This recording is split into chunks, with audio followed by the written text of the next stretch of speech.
resentment from that time? Furious. You were cranky at the time, though.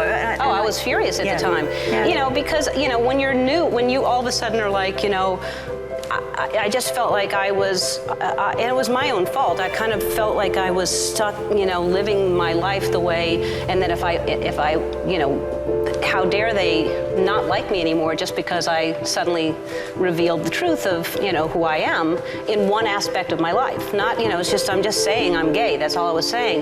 And I was so mad. I was so mad that I lost, you know, my show. I lost, not just my show, but like nobody wanted to hire me. For 3 years, I didn't have any offers. No, I mean, literally the phone did not ring for three years.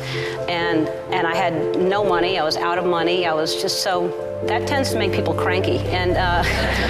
And then, you know, I just kind of, and it was good. It was actually, I'm very grateful for that time. I'm very grateful that I got to experience. It gave me more compassion. I know what it feels like to be out of money. I know what it feels like to be up and high, and like, you know, I was in a top-rated sitcom and very successful, and people treated me very well. And then all of a sudden, just because of one revelation, I was the joke.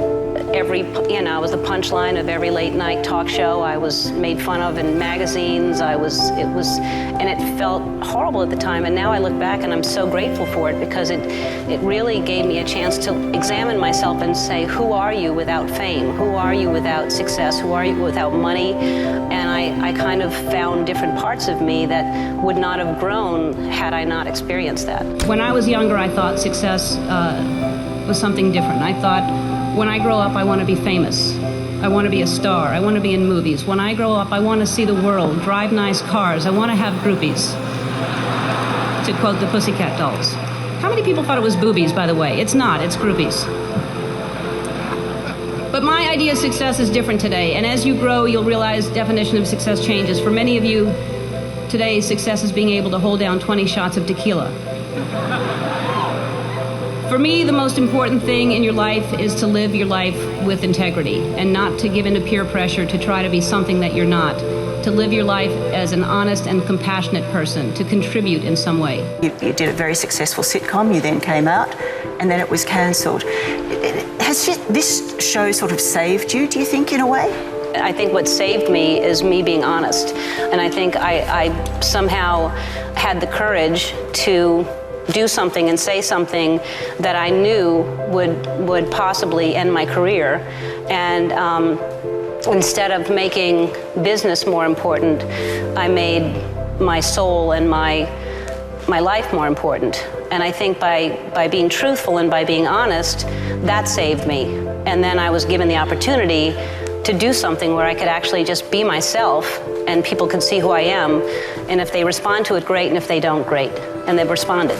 I get the distinct impression that while you may be this famous talk show host, you are a private person, maybe even shy. I'm an introvert for sure, as I have a career despite myself. Because I really am awkward socially. I hate going to big events. I hate having to do small talk. I don't like a lot of attention. It's bold of you, being an introvert, to not only do this show, but to also put yourself out there, realizing that not everybody's going to like it. If it costs me, you know, some viewers, and if it costs me some money, I'd rather talk about what I think is important than just be, you know, vanilla and try to be liked by everybody. That honesty has cost her, especially in 1997 when she famously came out of the closet. I'm gay. Only to have Hollywood shut the door.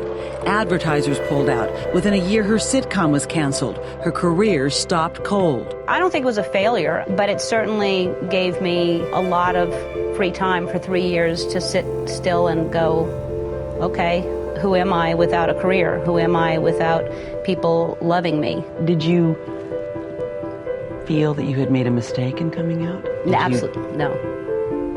Absolutely not.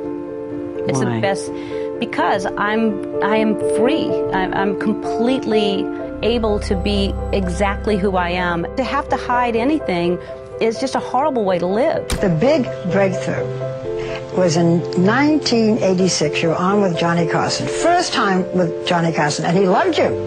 And you did a a routine about calling God on the phone. Right.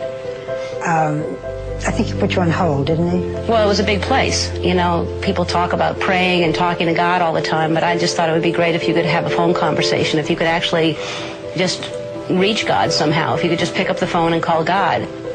If you were calling God today, what would you say? Thank you. Oh, Ellen. I got nothing but gratitude. My whole life, my whole life is just, I'm so blessed, I'm so lucky, and I feel it every day. I want to be an example that you can be funny and be kind and make people laugh without hurting somebody else's feelings. I want to be an example that you can be funny and be kind and make people laugh without hurting somebody else's feelings.